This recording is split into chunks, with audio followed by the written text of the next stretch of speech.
이 내용이 궁금했다. 제47회 하나님이 레위인을 특별히 구별하신 이유.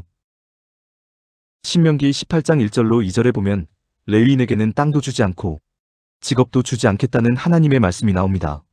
하나님 스스로 레위인에게 땅이 되어주시고 레위인에게 먹을거리를 공급해 주시겠다고 말씀하십니다. 그런데 솔직히 이 말씀이 잘 이해가 안 됩니다. 출애굽 과정에서 나름대로 수고하고 애를 쓴 모세와 그의 형 아론이 레위 지파 사람입니다.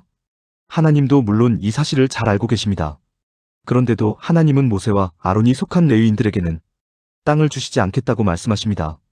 하나님도 이용한 사람이 더 이상 필요 없다고 생각하시면 토사구팽하시는 그런 하나님이실까요? 그런 하나님은 분명 아니실 것입니다. 그럼 하나님은 왜 레위인에게는 따로 땅을 분배해주지 않으셨을까요? 그 이유를 알아보기 위해 민수기에 기록된 1차 인구조사 때의 기록을 살펴보도록 하겠습니다. 민수기 1장 47절로 53절과 민수기 3장 11절로 13절에 레위인에 관한 기록이 있습니다. 두 군데 기록을 종합해보면 하나님께서 레위 지파를 이스라엘의 장자 지파로 삼아주시고 레위 지파에게 성막을 보호하고 관리하고 책임지는 역할을 맡기십니다. 그리고 그 사실을 다른 이스라엘 백성들이 언제나 인정하고 기억할 수 있도록, 즉 레위 지파는 하나님의 특별한 은혜를 입은 장자 지파라는 것을 확증해주기 위해 인구조사 때도 따로 계수하여 이스라엘 전체 인구수에 포함하지 않았습니다. 그런데 문제가 있습니다. 하나님께서 은혜로 레위 지파를 선택해 주신 것까지는 좋습니다. 그저 감사한 일입니다. 그렇다고 해서 레위 지파에게 땅을 안 주시면 어떻게 합니까? 그들도 먹고 살아야 하는데 땅이 없다면 어디에 거처를 정할 수 있고 또 어떻게 먹고 살아갈 수 있겠습니까? 여러분께서 레위 지파라면 가만히 계시겠습니까? 가만히 계실 수 없을 것입니다. 그래서 하나님께서는 레위 지파에게도 그들이 살아갈 수 있는 터전을 제공해 주십니다. 그 내용이 민수기 35장 1절로 3절에 기록되어 있습니다. 이렇게 기록되어 있습니다. 이스라엘 자손에게 명령하여 그들이 받은 기업에서 레위인에게 거주할 성읍들을 주게 하고 너희는 또 그 성읍들을 두르고 있는 초장을 레위인에게 주어서 성읍은 그들의 거처가 되게 하고 초장은 그들의 재산인 가축과 짐승들을 둘 곳이 되게 할 것이라. 이렇게 기록하고 있습니다. 하나님께서 레위인에게도 땅을 주십니다. 그런데 이 내용과 이 내용에 이어지는 내용을 자세히 보면 하나님께서 레위 지파에게 땅을 주시는 방식과 그 땅의 성격이 다른 지파에게 하신 것과는 많은 차이가 있음을 쉽게 알 수 있습니다. 우선 다른 지파에게는 그 수에 따라 제비를 뽑아 하나님께서 직접 그들의 기업으로 땅을 주셨습니다. 그런데 레위 지파에게는 각 지파가 받은 기업 중에서 그 지파가 직접 일부를 떼어주도록 하십니다. 하나님께서 왜 이렇게 하시는 것일까요? 하나님은 지금 하나님의 원리를 이스라엘 백성들에게 가르치는 것입니다. 이스라엘 12지파가 가나안 땅에 들어와 각각의 땅을 분배받습니다. 그 땅이 그들이 수고하고 애쓰고 땀 흘리고 노력한 대가로 주어지는 땅입니까? 아니면 거저 공짜로 하나님에 의하여 주어지는 땅입니까? 거저 공짜로 주어지는 땅입니다. 거저 공짜로 주어진 땅에서 일부를 조금 떼어 레위 지파에게 나누어 주게 하십니다. 아까울까요? 아깝지 않을까요? 아깝지 않아야만 합니다. 자신의 수고와 공로가 전혀 들어가 있지 않고 오로지 하나님으로 인하여 거저 주어진 것을 인정한다면 기꺼이 내어줄 수 있어야 합니다.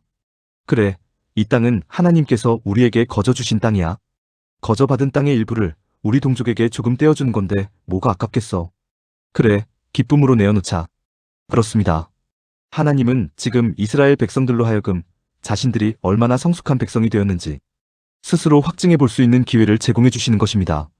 또 하나 살펴보아야 하는 것이 땅의 성격입니다. 하나님께서 다른 지파에게 주신 땅의 성격은 기업으로 주신 땅입니다. 그러나 레위 지파에게 주신 땅은 기업으로 주신 땅이 아니라 성읍으로 주신 땅입니다. 즉 다른 지파는 그 땅에서 거주할 뿐만 아니라 그 땅을 경작해서 먹고 살아갈 수 있는 삶의 수단과 방법으로 삼는 것이고 레위 지파는 그 땅을 거주의 용도 그리고 그들의 재산과 가축을 보존하는 용도로만 삼는 것입니다. 그럼 레위 지파는 어떻게 먹고 살아갈 수 있을까요? 지금 레위 지파의 상황을 쉽게 표현하면 집은 있는데 직업은 없는 것입니다. 살아갈 집은 있는데 생계를 유지할 수단과 방법은 없는 것입니다. 레위 지파는 어떻게 이 난국을 극복해 나갈 수 있을까요? 그 문제를 해결해 줄 수 있는 말씀이 신명기 35장에 기록되어 있습니다. 그 말씀은 여호와께서 그들의 기업이 되심이니라는 말씀입니다. 레위 지파는 이스라엘의 장자 지파이고 그들의 역할은 성막을 보호하고 관리하고 책임지는 것입니다. 또 레위 지파에게는 아론과 그의 아들들로 이어지는 제사장들을 시종들고 그들의 일을 돕는 책무도 맡겨져 있었습니다. 쉽게 표현하자면 레위 지파는 성막을 통해서 또 제사를 통해서 이스라엘 백성들에게 하나님의 존재를 드러내고 하나님을 가르치며 알리고 이스라엘 백성들이 온전히 하나님을 신뢰하고 의지하며 살아갈 수 있도록 안내하는 역할을 하는 것입니다. 이런 레위 지파가 살아갈 수 있는 생계의 수단과 방법은 오로지 이스라엘 백성이 하나님께 바치는 제물이 되는 것이며, 그래서 성경은 여호와께서 그들의 기업이 되심이니라고 표현하는 것입니다. 하나님께서 레위 지파의 기업이 되셨다고 하셨습니다. 다시 말해 하나님께서 레위 지파의 삶을 책임져 주시는 것입니다. 그래서 여쭈어 보겠습니다. 레위 지파의 사람들이 온전한 가운데 하나님으로부터 주어진 역할을 다하며 잘 살아가고 있습니다. 그게 누구의 책임입니까? 이번에는 다른 각도에서 여쭈어 보겠습니다. 레위 지파의 사람들이 다른 지파의 사람들보다 훨씬 더 잘 먹으며 아주 호화롭게, 아주 사치스럽게 살아가고 있습니다. 그게 누구의 책임입니까? 이번에는 정반대의 각도에서 여쭈어 보겠습니다. 레위 지파 사람들이 헐벗고 굶주리는 가운데 정말로 마지못해 어렵게 세상을 살아가고 있습니다. 그게 누구의 책임입니까? 모두가 이스라엘 백성들의 책임입니다. 모두가 이스라엘 다른 지파에 속한 사람들의 책임입니다. 이스라엘 백성들이 온전히 하나님을 잘 섬기며 하나님의 뜻에 따라 잘 살아가면 레위 지파 사람들도 그렇게 살아갈 수 있는 것입니다. 이스라엘 백성들이 하나님보다 오히려 레위 지파 사람들을 더 떠받들고 살아가면 레위 지파 사람들이 본연에서 벗어나 호화롭고 사치스러운 삶을 살아가게 되는 것입니다. 이스라엘 백성들이 아예 하나님을 외면하는 삶을 살아가면 레위 지파 사람들은 헐벗고 굶주리는 삶을 살아가게 되는 것입니다. 즉, 레위 지파 사람들의 삶을 통해서 이스라엘 백성들의 신앙 상태, 즉 하나님을 향한 신앙의 상태를 확인해 볼 수 있는 것입니다. 따라서 여호와께서 그들의 기업이 되심이니라는 표현은 하나님께서 전적으로 레위 지파의 생계 수단과 방법을 제공해 주신다는 의미가 아닙니다.